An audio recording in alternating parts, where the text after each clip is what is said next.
Eh bien, bel et bien bonjour les amis, ici Thomas Zakat. Aujourd'hui on est avec Inem pour cette course de Pocono. Salut à tous, Pocono aujourd'hui, course très simple. Course avec un circuit très atypique où il n'y a que 3 virages. Exactement, car c'est un tri-ovale comme la NASCAR appelle ça. Tout à fait. La semaine prochaine Et, on oui. sera sur un circuit à 4 virages et Alex Bowman, le gagnant de la semaine dernière. Et Joe Logano est le gagnant de Nashville il y a 2 semaines. Ah non, pardon. Ah si. Il faut quand même le souligner, le premier pilote Ford était Austin Cindric. Ah tout à fait, c'est vrai. Le premier pilote Ford, c'était Austin Cindric. Ah non, c'était Brad Keselowski, c'était... Non, Oh oui, c'était Brad Keselowski. je Pour ça je me confonds. dis bien, c'était Alors faudra faire gaffe C'était- cette semaine au restart. Là, on est en 2023 avec le stade de Logano. On voit bien comment ça se décale, il y a 4 de front parfois, même 5 de front. Là, c'était le crash de Austin Dillon, qui était ensuite, je crois, furieux après.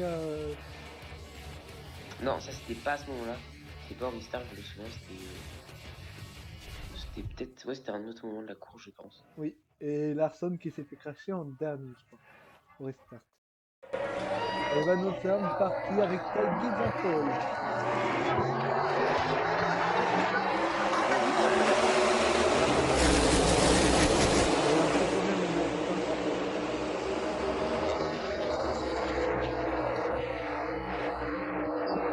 Et Byron qui va prendre la tête des autres. Non, je crois que ce sera Ty Gibbs.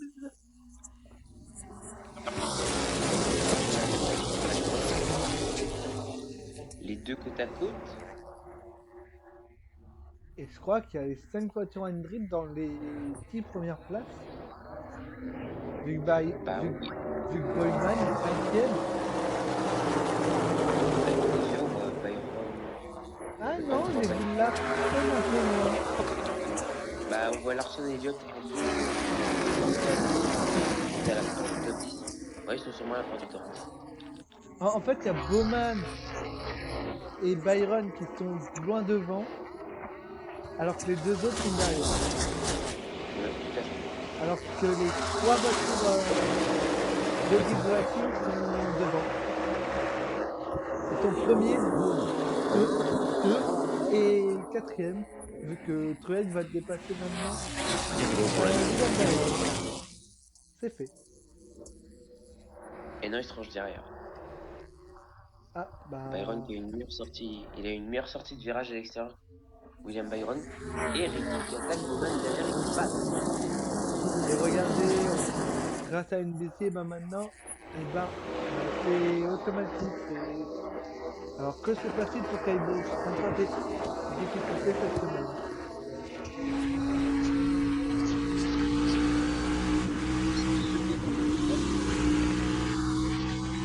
Chaque semaine, il a des difficultés. Et oui, du coup, le classement, il est automatique. Ah, attention, Noah Gragson. La semaine prochaine, on se retrouvera pour un grand retour pour la NASCAR, le Brickyard 400. Ah, tout à fait, de base, c'était une course mythique pour la NASCAR, ça l'est toujours, sauf que depuis 3 ou 4 ans, je ne sais plus exactement, 3 on ans, va sur... depuis Ouais, 2021. tout à fait, on va sur le Roval. Moi, ça me plairait bien qu'il reste pendant un moment le Brickyard. Oui, bah, moi, je préférais la course Indianapolis avec un 400.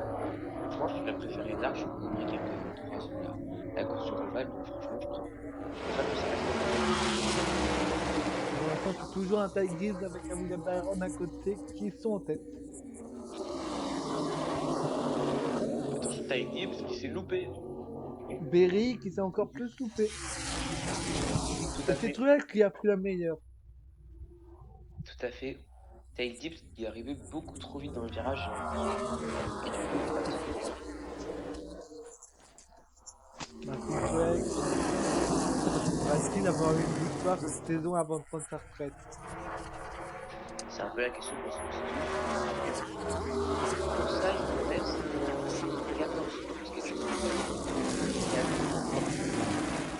comptant sur les 5 playoffs, dans... bien sûr. Oui, tout à fait. Parce que dans les playoffs, on doit en mettre à 4-5 en comptant Ouais, celle-ci. Blenny, le vainqueur de l'Iowa. Le premier vainqueur, le premier vainqueur dans toute nouvelle piste sur Facebook. ouais, tout à fait. Parce que le Bricard, Faudra- on vous rappelle que c'est pas une nouvelle piste, on y a déjà été. Oui, et donc il faudra voir aussi, parce que c'est vrai que le Bricard, ça fait longtemps qu'on n'y est pas allé, donc faudra voir si c'est Habituellement, les vainqueurs au Bricard, c'était plus Harvick, Johnson, Caillebouf aussi. oui, Caillebouf. Donc, est-ce que Caillebouf pourra faire une victoire ou même un bon résultat? Ce serait bien. Et Truex qui va encore empocher des points de bonus pour les playoffs. Devant Hamlin, C'est pas son gagné. premier segment gagné. Je crois que c'est son deuxième ou troisième. Non, je crois qu'il en avait gagné un ou deux à Richmond et un au Bricard.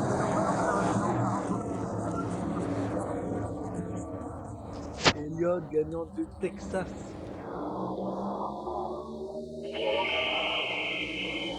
Et Caillebouf, je crois qu'il est en stratégie décalée, non? Ouais, je crois qu'il est 15e. Il est 15e. En fait, on voit tous les pilotes qui sont pas arrêtés, qui sont devant. Et le premier pilote qui s'est arrêté à la fin de segment, on le voit pas pour l'instant. Le premier qui s'est arrêté à la fin du segment, c'est-à-dire entre les deux segments, et je pense, Brad je pense Keselowski, du coup. Brad Keselowski. Oui, je crois. Avant la fin du segment. Non, je crois qu'il s'est pas arrêté en fait justement entre les deux segments. Oui, mais il s'est arrêté avant la fin du deuxième segment, donc c'est pour ça qu'il est resté en tête. Oui, c'était ça. Un peu comme Blenny. Et Bell, toujours présent. Ouais, mais Ben, j'ai pas l'impression qu'il a une voiture aujourd'hui pour gagner. Parce qu'il se fait quand même Alors, distancer entre, alors on va Carson dire, avec Hocevar, qui faisait de bonnes courses il y a un an, et sixième. ou Chastain qui dépêche Chastinade. Oui, comme à Martinville, sauf que là, c'était pas voulu. Tout à fait.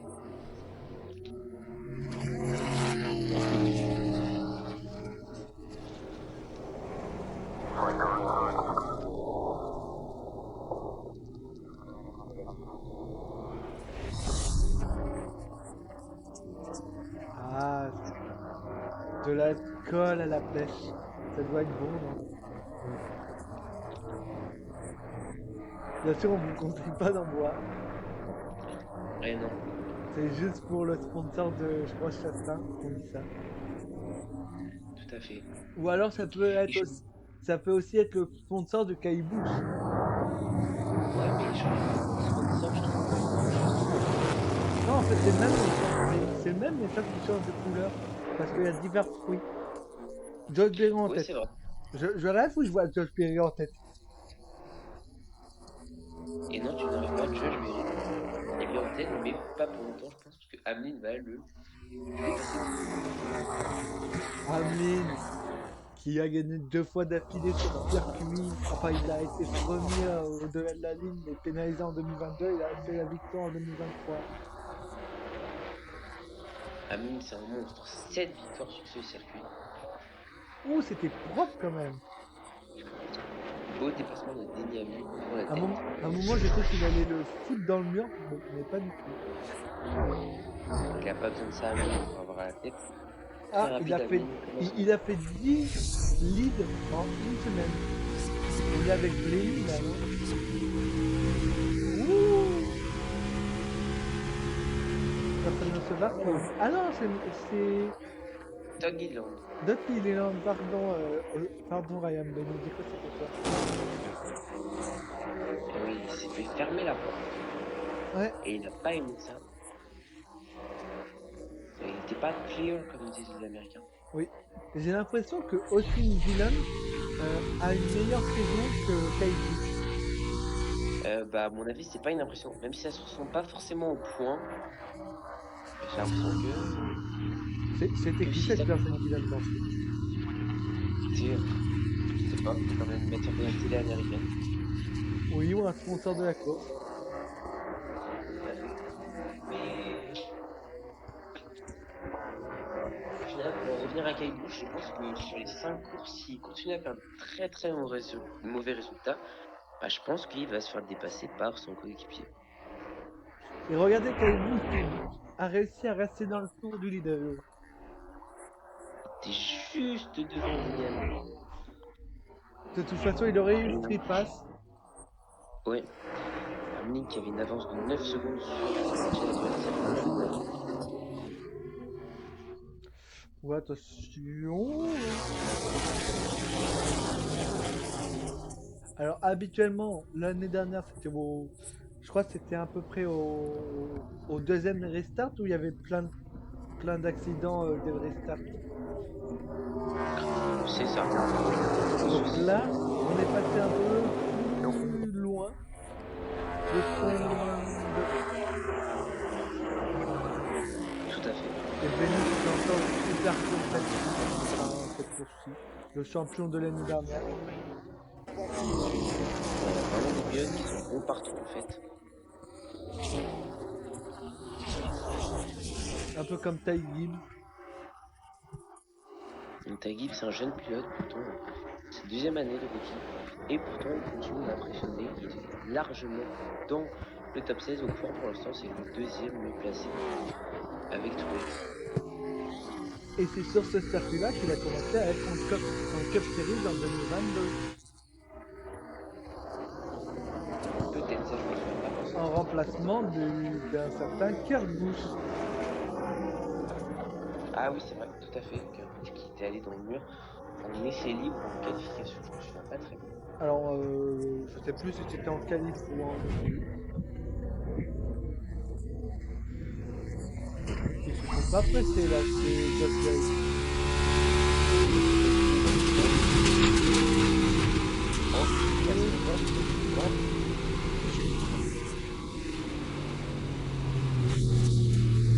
Qui part directement dans le mur.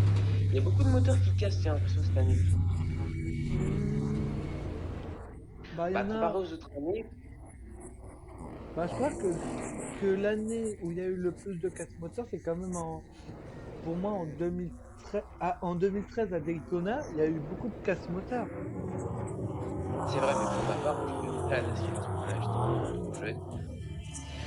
Donc, Moi, je parle moi, moi, j'ai depuis regardé l'année cette, que j'aime. moi, j'ai regardé cette course. C'était avant de, c'était dans les années 2000, c'était en 2020 que je l'ai regardé sur Ah oui, YouTube. Donc voilà quoi. Mais moi, oui, j'ai commencé vraiment la NASCAR en 2021. Alors, qu'est-ce que c'est que ça? c'est les positions dans les pits, j'ai l'impression, Ah, d'accord. par rapport à la ligne d'arrivée, je crois. Parce que c'est nouveau, on n'a jamais eu cette télémétrie-là. Tout à fait. Bah, personnellement, pour la NASCAR, j'ai vraiment commencé à regarder en 2017. J'ai regardé quelques petites courses en 2016, à l'époque du Jeff Gordon, c'était cette dernière année d'ailleurs. Sur 2017. Et Et Kaibo, c'est toujours impressionnant. 16ème. Oh, attention! Oula! Oh, le strike de Kyle Busch, justement.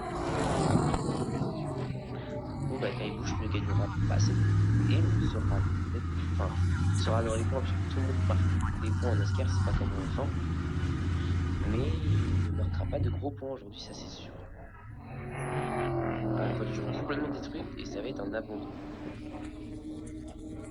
Pour changer.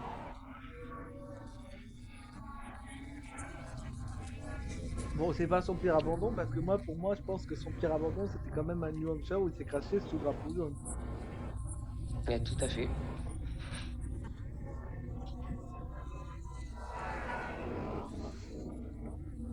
Et c'est Corey Lajoie qui l'a envoyé valser.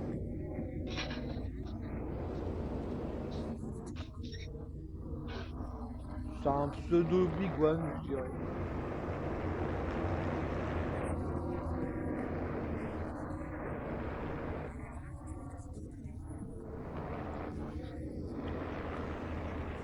vraiment fait un strike.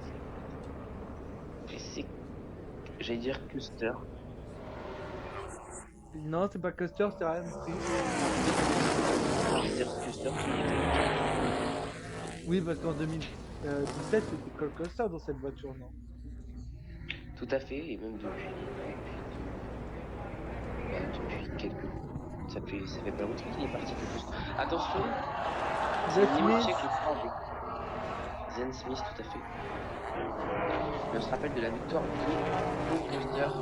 Je crois que c'était au Kentucky en 2019, quelque chose comme ça. c'était en 2020, l'année du Covid. 2000... Oui, 2020, c'est ça. Il nous avait fait un 4 de front merveilleux. Un peu Ah, je me comme au, souviens, un peu comme au Kansas cette année, mais un peu moins impressionnant quand même. Parce que oui, Kansas cette année, le 4 de front, c'était merveilleux.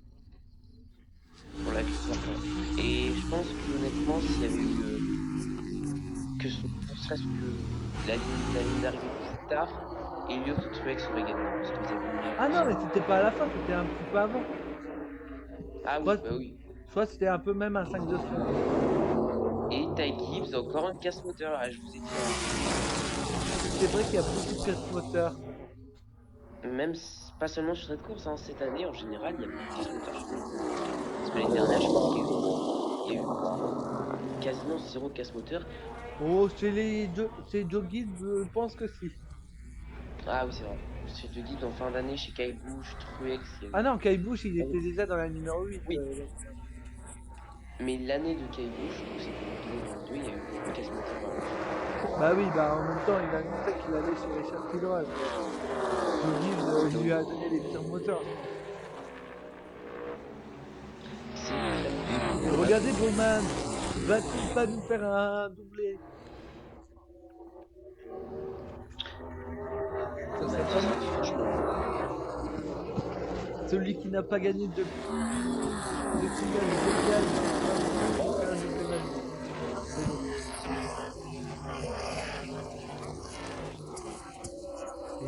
et Bowman sur Truex d'ailleurs. Et non, Elliott sur Truex. Les Hendrick qui reviennent vraiment bien en cette fin de course. Ils m'ont juste Larson, mais Larson. J'allais dire Larson à Pocono, il n'a jamais été. Ah, l'erreur d'Elliott. C'est vrai que, que la seule personne, que la seule Hendrick qui n'est pas dans le top 5, 10, c'est Larson, et c'est très bizarre. C'est vraiment inhabituel. Mais après, faut pas le vouloir parce que sur la course, il est quand même très très dominant. Mais j'allais dire Larson à Pocono, c'est pas très fort, mais pas du tout parce que Larson à Pocono, en 2021, on se souvient très bien qu'il avait dominé toute la course. Il était en passe de gagner. Et Bon. creusé dans le dernier virage. Bah Ameline deuxième, c'est bon. Maintenant la remontée d'Ameline. 2 secondes 4, on va voir l'écart. 7 tours. Est-ce qu'en 7 tours, 2 secondes 4, ça me paraît énorme. Et dernier tour, 1 seconde 8. bah, ce sera toujours Blaney et je pense qu'il pourra encore se battre pour le titre cette saison. Tout à fait, Brémy, cette année, il est très psychophile. C'est impressionnant. Pas aussi impressionnant qu'un Christopher Bell ou qu'un William Byron, mais c'est quand même très impressionnant. Tout à fait. Mais moi, qui William Byron, en plus, très impressionnant, qui vient du sim racing en plus. Mais victoire cette année, c'est 3 victoires. Je ne sais même plus c'est quoi tellement la date était. C'était Daytona, Austin et Martinsville. Et je cherche un peu, mais Bizarrement, 3 courses, toi comment ça se différent pour William Byron, victoire pour Blaney.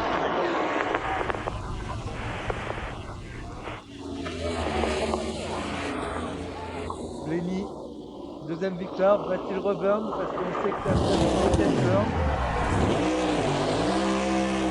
Le burn-out pour Ryan Blaney. C'est pas de son habitude de burn. c'est vrai, il faut préserver les pneus et la voiture. Et ben on va se laisser là-dessus pour ce résumé. On se retrouve la semaine prochaine pour Indianapolis.